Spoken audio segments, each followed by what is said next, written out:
대구에부터 일단 그 네. 대구 교대도 있고 다 경북대 사료도 굉장히 우수한 대학인데 네네.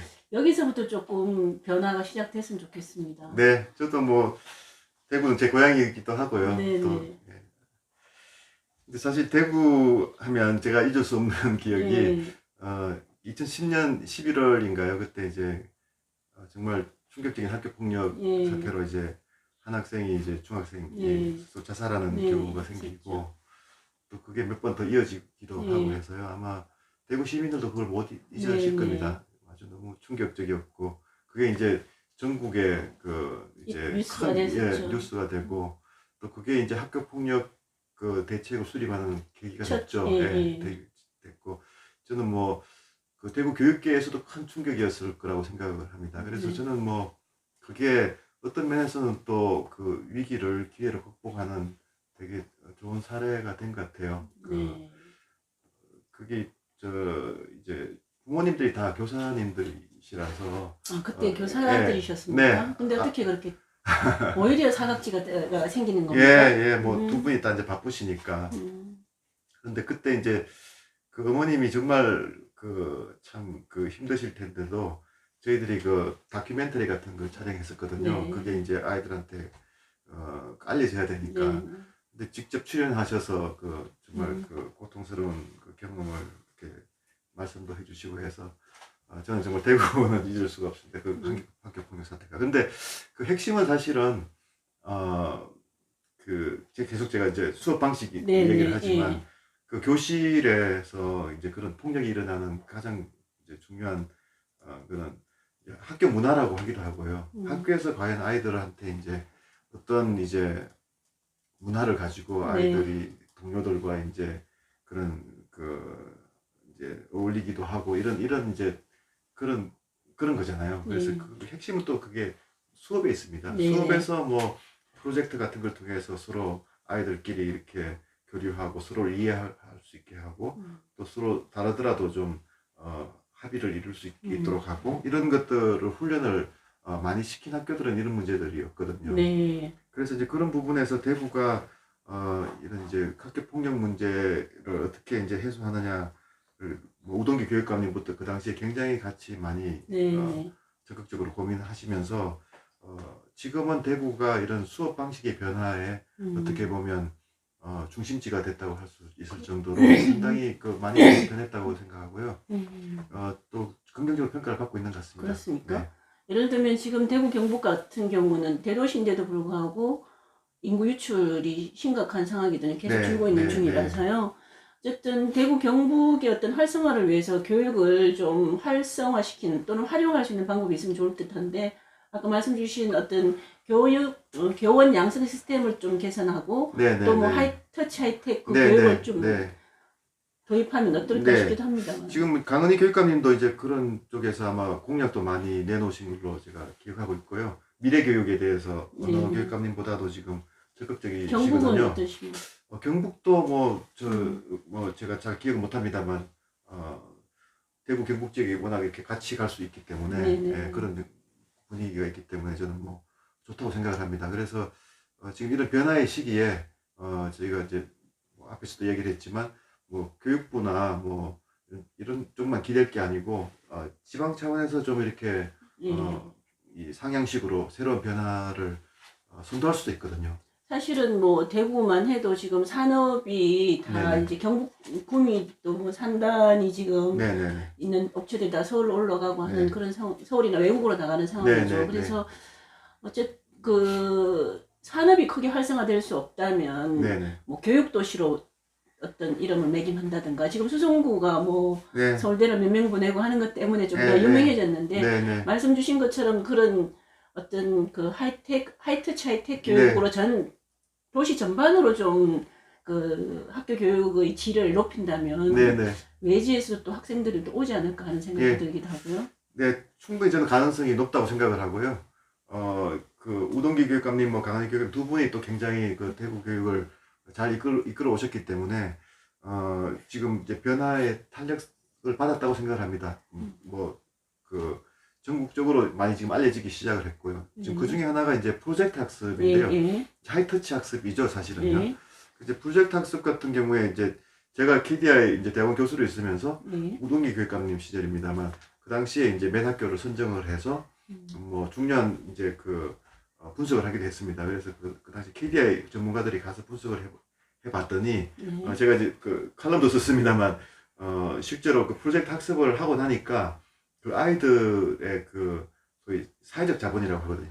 협력하는 그러니까 공공에 대한 인식이 많이 틀려져서 공공재 실험이라고 합니다. 아이들한테 한 2,000원씩 나눠주고 이걸 개인 통장에 입금을 할래 아니면 학교 통장에 입금을 할래 이렇게 이제 선택을 하게 하는 거죠. 네. 학교 통장에 입금하면은 그걸 조금 더 불려서 이제 그 학급에 이제 쓸 수 있게 해주니까 사실 이제 그렇지만 이제 개인적으로 보면 자기가 가지는 게 이제 소위 프리라이드라고 하죠. 네. 그러니까 더 이기니까 항상 그런 이제 갈등을 하게 됩니다.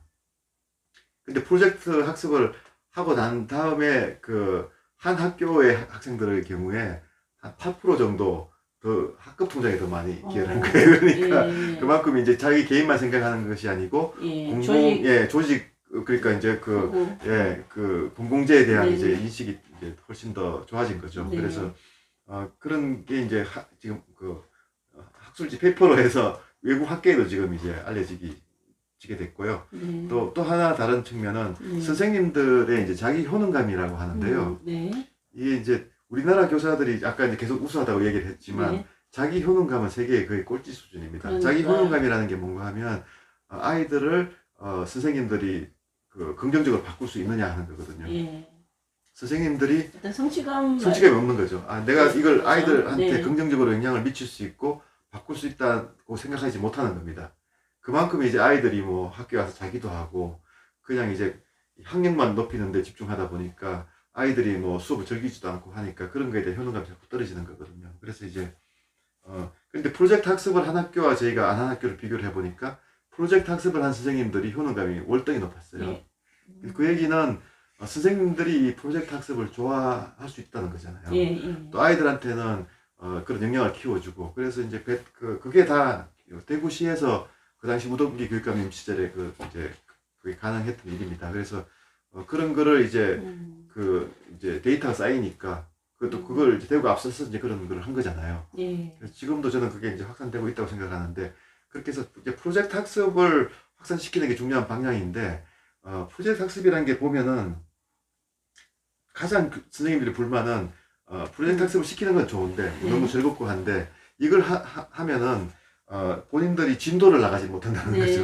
그래서 아이들이 이제 그 기본적인 학습 내용에 대해서 이제 가르쳐야 되는데 그거를 어떻게 이제 잘 하는지에 대해서는 이제 상당히 고민들이 많으신데 만약에 이제 제가 얘기한 하이터치 하이텍을 통해서 이런 이제 진도를 나가야 되는 문제를 AI 알고리즘이 해결을 해주면은 선생님들은 훨씬 더 많이 이제 프로젝트 학습이나 이런 이제 하이터치 쪽에 집중을 할 수가 있잖아요. 그럼 그 AI 알고리즘을 도입하려면 예산이 얼마 정도 필요가 합니까? 지금 이제 사실은 초중등에는 공짜 알고리즘도 있습니다. 칸 아카데미라는 게 유명한데요. 칸 아카데미라는 게 이제 워낙 MIT 학생이 이제 그렇게 자기 사촌한테 그걸 이제 온라인으로 가르쳐 주려고 개발하다가 그게 이제 커지게 된 건데 그러다가 빌 게이츠 유명한 빌 게이츠가 이제 재단을 만든 게 게이츠 재단입니다. 게이츠 재단이 그 칸 아카데미한테 그걸 무료로 하게 하고 돈을 대신에 이제 기부를 했습니다. 그래서 그거는 글로벌하게 지금 있고 그 네이버 가는 커넥터 재단이 그걸 또 이제 갖고 와서 한국말로 다 번역도 해놨거든요. 그런 식으로 하면은 뭐 돈이 전혀 안 들 수도 있죠, 사실은요. 그러면 그걸 도입시키는데 그 저해 요소가 있습니까? 저해 요소가 사실은 뭐 일단은 그 기술적인 저해 요소가 있는 게 아니고 선생님들이 그걸 활용할 때 어떻게 하는지 모르시잖아요. 그러니까 그냥 그 칸 아카데미 알고리즘이 있으니까 하십시오 이렇게 하면은 안 되는 거죠. 적극적으로 이제 교육청 차원에서 실험 학교 같은 거 해서 한번 해보고 그거에 따라서 또 확산도 시키고 이런 이제 정책적인 뒷받침이 있어야 되거든요. 그래서 사실 저는 대구시가 굉장히 그 가능성이 높다고 보는 게 뭐 워낙 이런 쪽으로 변화를 계속 왔었기 때문에 그만큼 선생님들에게 대한 거부감도 적고 또 뭐 교육감이 또 그런 의지도 있으시기 때문에 이게 뭐 어느 날 갑자기 또 되는 건 아니거든요. 근데 이게 한 시스템을 도입하고 이제 프로젝트 학습을 해 나가는 데 있어 가지고 네, 예를 네. 들면 이제 진도를 못 빼는 게 선생님들의 네, 그 애로점이라고 말씀 주셨는데 그렇다면 그게 결국은 아이들이 그 수능이나 네, 시험 칠 때 혹시나 제대로 못 따라갈 것 같다라는 아이들의 불안감 네, 네, 이것들이 네. 영향을 미치는 겁니까? 근데 사실은 이제 그게 또 입시랑 또 연결이 되는데 학종에서 사실은 딸 수 프로젝트 학습을 음. 많은 아이들이 내가 이런 프로젝트 했습니다 하면 그게 도움이 되잖아요. 네네네. 그러니까 입시에서 도움이 전혀 안 되는 게 아닌데 만약에 지금 현재 이것을 걱정하는 거는 수능으로 다시 많이 해결해 버리면 간다면 지금 이런 변화의 방향이 죽는 거잖아요. 그러네. 그리고 사실 또 자유학기제라는 게 있잖아요. 네네네. 자유학기제에서 프로젝트 학습을 또 예. 많이 할 수가 있기 때문에 지금은 이제 대구가 이런 방향으로 쭉 변화를 해오는데 수능이 너무 갑자기 또 이렇게 뒤로 해결을 하면은 대구시도 사실 많이 타격을 받겠죠. 네. 그래서 저는 이 전국 단위에서 수능을 뭐 갑자기 줄이거나 이런 거는 저는 그런 해서는 안 되는 현장의 거예요. 변화를 오히려 죽일 수 있기 때문에 그건 굉장히 좀 부정적이라고 생각을 하고요. 오히려 아까 계속 말씀드립니다만 학종에 만약에 문제가 있다면 그걸 현장에서 어떻게 좀 그거를 좀 더 충실하게 그걸 할 수 있는지 현장 변화를 좀 더 생각을 해봐야 되는 거고 뭐 하이트 차이텍이나 이런 쪽으로 해서 계속 현장 변화에 지원을 해야 되는 거죠. 네. 대구시가 좀 더 적극적으로 대구나 경북이 좀 더 적극적으로 학교 현장을 학생들 위주로 네, 그야말로 네, 네. 미래지향적인 학생 네. 위주로 좀 정책을 폈으면 좋겠습니다. 제가 기억하로는 뭐 강원의 교육감님도 미래 교육에 대해서 네. 공약을 내세우시고 또 거기에 대한 굉장히 좋은 비전을 가지고 계시기 때문에 저도 상당히 기대를 많이 하고 있습니다. 알겠습니다. 네. 장관님 계실 때 또 많은 교육 정책을 만들어내셨고 또 실행도 하셨는데 대표적인 것들 좀 소개해 주시고 나름 자평을 좀 해봐 주시죠. 네. 마이스터고 같은 경우에는 뭐 지금 뭐 또 네, 새롭게 네. 좀 문제가 생기고 있지만 뭐 세계적으로 좋은 사례고 네. 여전히 뭐 세계 전문가들이 많이 와서 보기도 하고 관심도 가지고 있고요.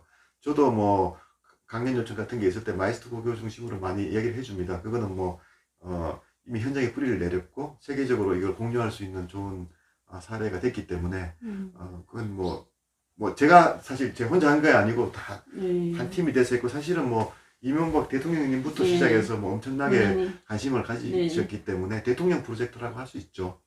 저는 이제 장관으로서 사실 그거를 지원해 드린 거고요. 또 현장에서 또 마이스터 고교의 뭐 교사들이나 교장님들이 누구보다 노력을 많이 하셨기 때문에 우수한 학생들이 네. 많이 몰렸었죠. 네, 지금도 뭐 여전히 뭐 좋은 네. 학생들이 많이 오고 또 좋은 잡을 잡고 있습니다. 그래서 그게 뭐 어떻게 보면 이제 미리 준비해서 이제 그 정권 한 5년 내내 이제 4년 내내 한 거거든요. 그러니까 그 일관성 있는 정책이 중요하다는 또 좋은 시사도 주고 있고요. 또 그 이후에 정부들도 그걸 죽이려고 하지 않고 또 그래도 그냥 잘 또 보존이 돼 있어서 네. 그거는 정말 좋은 사례라고 생각합니다.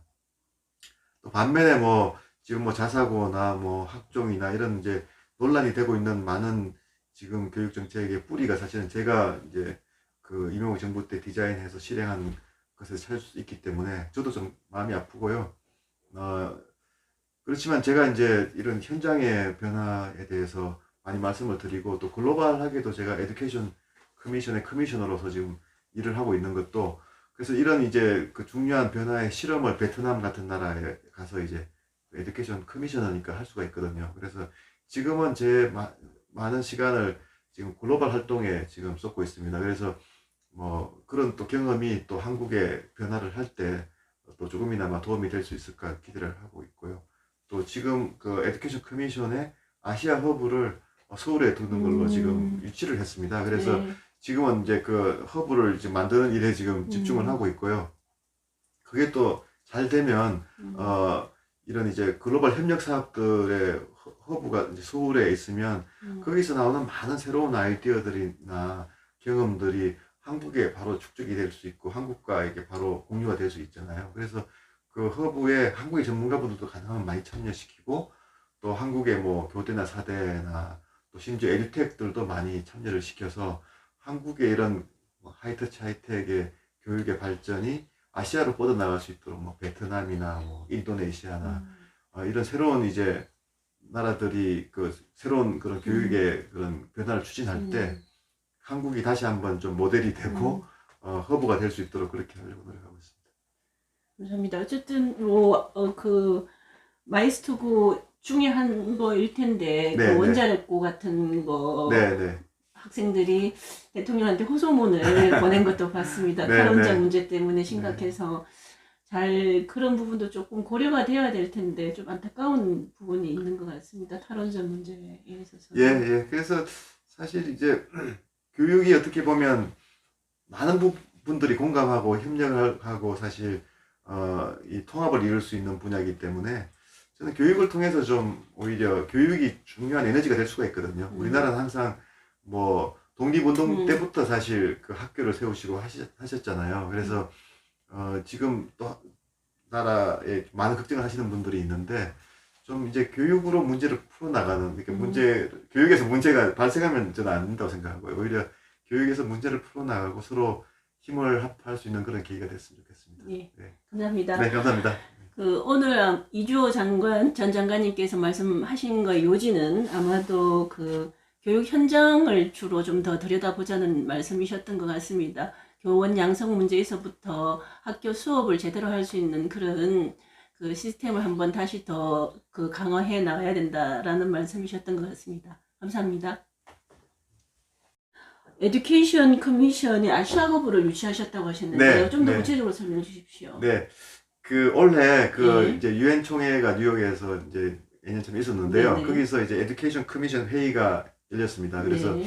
거기 논의 과정에서 이제 아시아 허브를 서울에 두기로 이제 결정을 했습니다. 그래서 이제 그 취지가 저는 굉장히 중요하다고 생각하는데요. 네. 제가 이제 그 커미셔너들 앞에서 이건 이제 아시아 허브를 둬야 되고 이제 서울에 둬야 되겠다고 이제 제가 설득을 했고 이제 그게 이제 받아들여졌습니다. 제가 설득한 주요 이제 요지는 네. 아시아에 정말 교육으로 성공한 나라들이 많다. 사실 한국의 뭐 발전 경험을 이제 한마디로 요약하면 네. 사실 교육을 통해서 성공한 나라거든요. 네, 그 네. 외국에서 볼 때는. 네. 그래서 이제 뭐 한국도 있고 싱가포르도 사실은 교육에 네. 엄청난 그 영향이 투자를 있었죠. 하고 네. 또 우선순위를 두고 있습니다.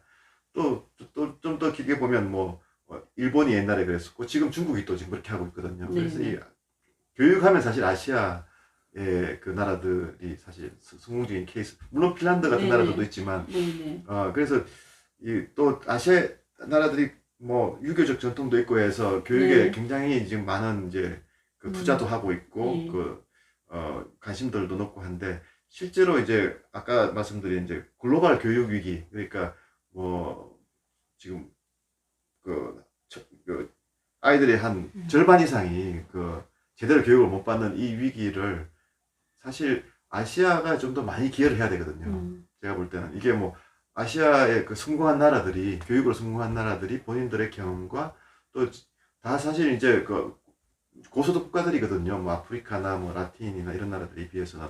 그래서 우리가 이런 경험과 그런 이제 성공한 그런 이제 재원을 가지고 글로벌하게 좀 이 교육 위기를 해소하는데 역할을 해야 된다.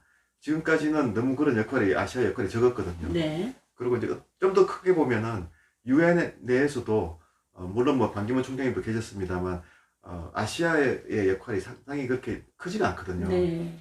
근데 가장 아시아 역할이 클 수 있는 게 저는 교육이라고 생각합니다. 그래서 앞으로 이제 에듀케이션 커미션이 이제 이런 교육 글로벌 위기를 계속 이제 해소하기 위해서 노력하는 과정에서 아시아에서 좀 중심이 돼서 하자고 해서 이제 허브를 서울에 두고 또 한국이 또 그만큼 가장 뭐 오바마 얘기를 하셨습니다만 네. 교육적으로는 그래도 뭐 한국이 가장 앞선 나라로 평가를 받기 때문에 서울에 두고 이 글로벌 교육 위기를 해소하는 여러 가지 글로벌 협력 사업들을 네. 서울에서 디자인해서 뭐 베트남도 도와주고 지금 베트남 이미 하고 있거든요.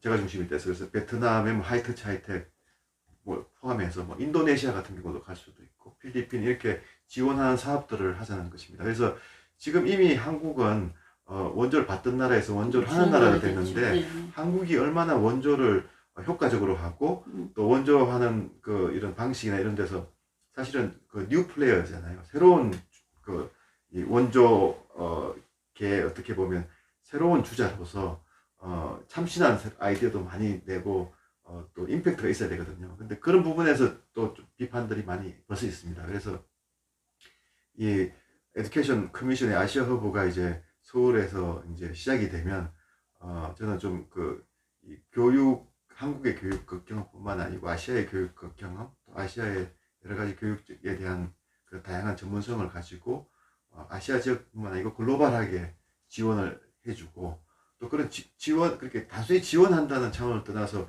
베트남의 사업 같은 경우에는 베트남에서 새로운 걸 해서 베트남에서 AI가 하는 그런 그 방식이 오히려 한국에 그 들어올 수가 있거든요. 네, 네. 그래서 그런 부분에서도 그래서 지금 이번에 다음 주에 베트남 회의를 하는데 대구시 교육청에서 지금 전문가분들이 4명이 그 하노이에 갑니다. 네. 따라서 그래서 베트남에 지금 4개 학교가 AI를 가지고 하이터치 하이텍을 하는 걸 보고 오시거든요. 네. 그럼 사실 베트남을 물론 지원을 해주는 것도 있지만 테스트 베드로 먼저 해보고 네, 네. 이거를 우리가 갖고 갖고 올 오는 수도 거니까 있으니까. 사실 서로 이렇게 이제 교류하는 거죠. 어떻게 네. 보면 일방적으로 그냥 지원만 하는 게 아니고 네. 그런 허브 역할을 그 의미가 충분히 있기 때문에 저는 이 지금 서울에서 에듀케이션 커미션 허브가 아시아 허브가 생기는 게 굉장히 큰 의미가 있다고 생각합니다. 지금 구체적인 절차나 과정은 좀 어떻게 될 것 같습니까? 저희가 지금 이제 막 이제 그 뭐 펀드레이징도 하고 있고 또 회원도 이제 확보를 해서 사단법인으로 저희도 이제 등록이 돼야 되는 거고요. 그걸 이제 절차를 내년 초에 마치고 이제 글로벌하게 론치를 해야 되는데 지금 글로벌하게는 워싱턴 DC 그다음에 이제 런던, 유럽은 서울 이렇게 해서 3군데는 같이 지금 론치를 하는 지금 이야기를 하고 있습니다. 그래서 그게 내년 한 3, 4월 정도에 지금 네. 만약에 그 우리나라가 지금 이제 베트남에서 실험을 하고 계신 건데 네네. 그 교실 수업에서 AI 알고리즘을 적용하면 네네. 좀 구체적으로 방법을 좀 설명해 네네. 그게 주시겠습니까? 어떻게 되는가 하면요. 그 이제 아이들이 집에서도 할 수 있고 학교에서도 할 수 있습니다. 그러니까 뭐 수학 시간이 일주일에 3시간이면 1시간 정도는 이제 AI 알고리즘 가지고 아이들이 하는 거죠. 그런데 이제 그걸 할 때 아이들이 수준이 다 틀리기 때문에 스크린을 보고 하는 거거든요. 스크린에 자기 맞춤형으로 문제가 나오는 앱이 거죠. 문제가 나오는데 그 스크린에 뜨는 이제 문제가 그 30명의 아이들이 있으면 다 틀린 거죠. 예, 예를 들면 마이 페이지 이런데 자기 페이지에 들어가면 그런 거기에 거죠. 맞춰서 나온다는 그런 거죠. 네. 예. 그렇게 되면 이제 교사님들은 이렇게 다니면서 이제 아이들이 이제 그 알고리즘이랑 인터랙트를 해도 막히는 애들이 있을 수 있거든요. 그런 네. 거에 대해서 이제 아이들한테 이제 문제를 해결해 주는 거죠. 네. 그러면 이제 그런 수업도 있고 또 이제 그런 수업을 한 애들이 모여서 프로젝트를 할 수도 있잖아요. 그러니까 프로젝트 수업도 있고 그게 수업의 방식이 다 틀려지는 거죠. 네. 재밌겠습니다. 아이들이 좋아할 것 같습니다. 맞습니다.